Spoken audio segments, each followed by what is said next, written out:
All right, my English teacher friends, Kristian Kuhn coming at you with an exciting workshop. I was asked by several teachers to show some of my gamification edutainment tricks in order to teach grammar, punctuation, syntax, like really shore it up, really solidify the concepts so that kids make fewer happy little accidents in their writing. You know, as an AP teacher myself and an on-level teacher, 9 through 12, this is just really important life skill stuff. And I know that oftentimes students struggle with it, but it's one of those things that I expect mastery of. And one thing that I do is just gamify it and break it down and present it in different ways. So in this workshop, I'm going to show you the Tiddlywinks version of grammar, punctuation, syntax. So you'll see here that one of the things that works well in this, and there's a whole bunch of studies on this, is that when you add the elements of collaboration and competition, that it actually augments learning. So some students learn best this way. And even though the kids will be competing against each other, there's nothing cutthroat. There's no big stakes at this. It's just pride.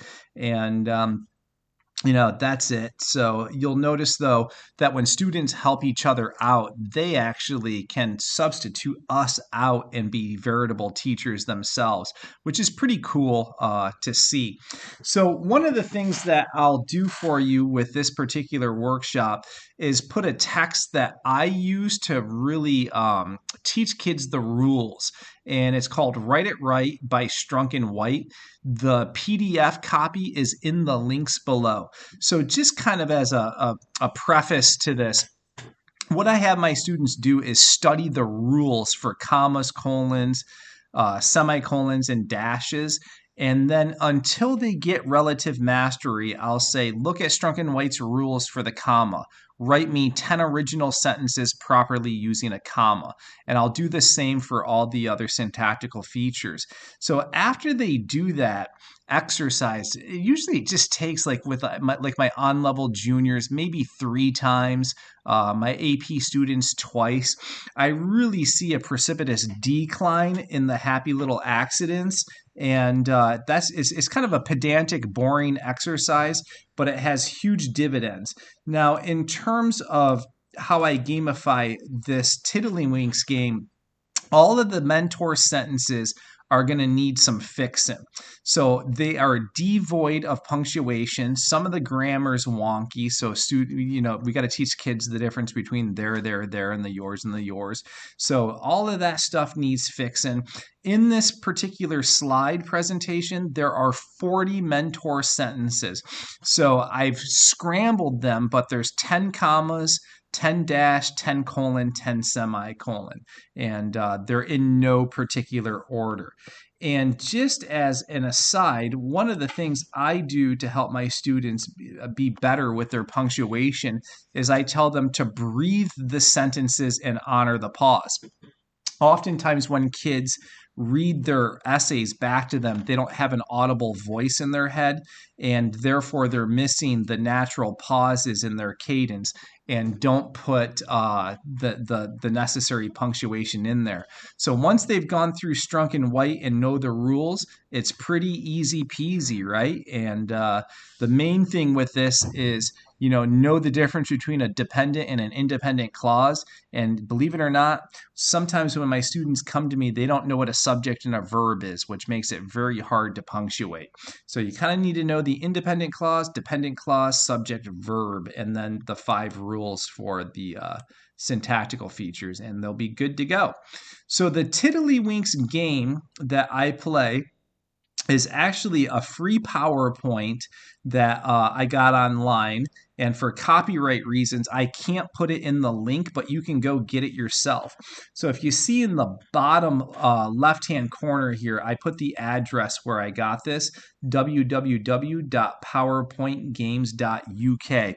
So this gentleman has some amazing graphics and a lot of really fun PowerPoint games.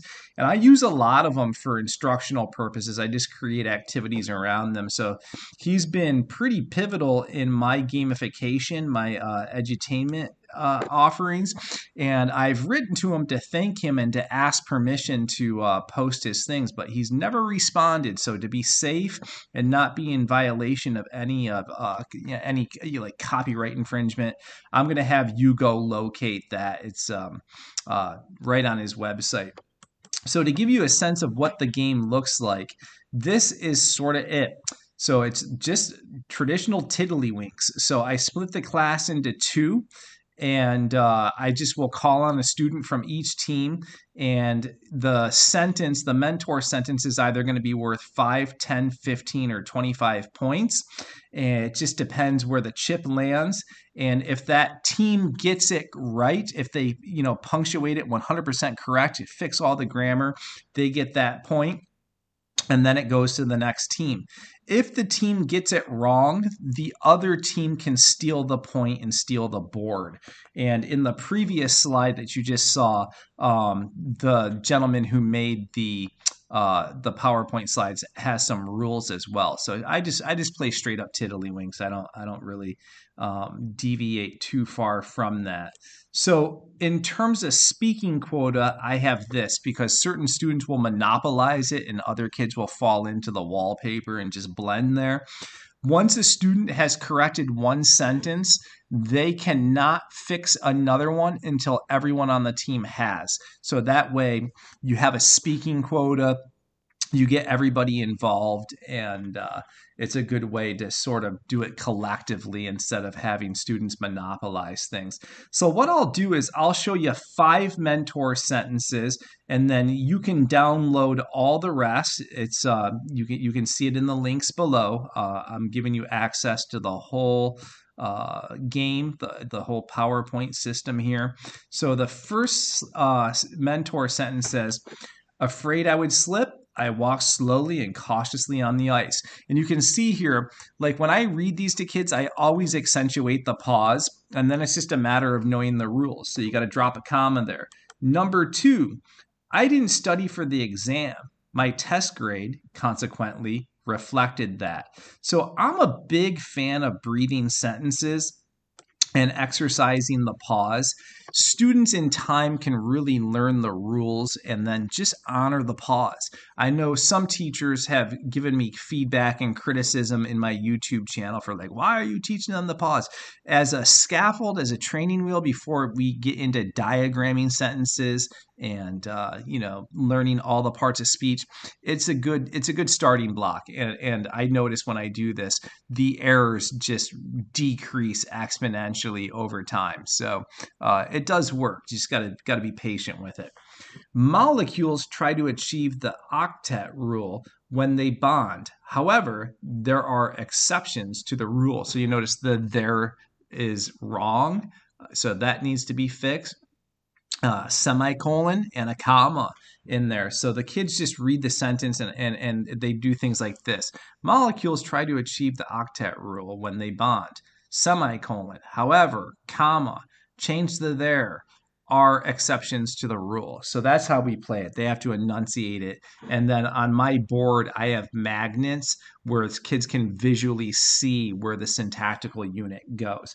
Let's show you a couple more here. New York City's bustling urban atmosphere finds tranquility in one place, Central Park. So we're listing, got to use the colon. And then one last one just to give you a full flavor of this. The instructor emphasized the importance of one trait in particular, patience with yourself. So it's a repeat of the one that preceded it. Got to use a colon.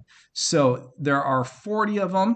And I don't do the whole exercise in one fell swoop. I usually break it up over a series of classes. Otherwise, it gets a little tedious. And I just document the score and then revisit the PowerPoint slide where we left off and just pick it up. So we teach on a block system.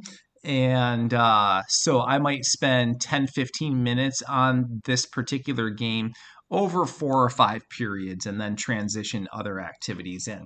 So if you have any questions, comments, concerns, feel free to reach out at teachingwritingcoach@gmail.com. As I said, everything's downloadable, free. Help yourselves. There's tons of free stuff in my YouTube channel and on my webpage, teachinghowtowrite.com.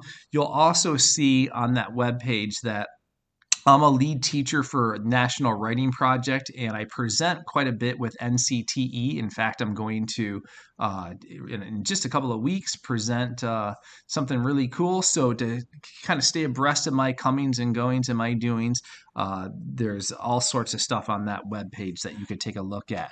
That's it from me. Take care, be well, happy teaching, happy writing.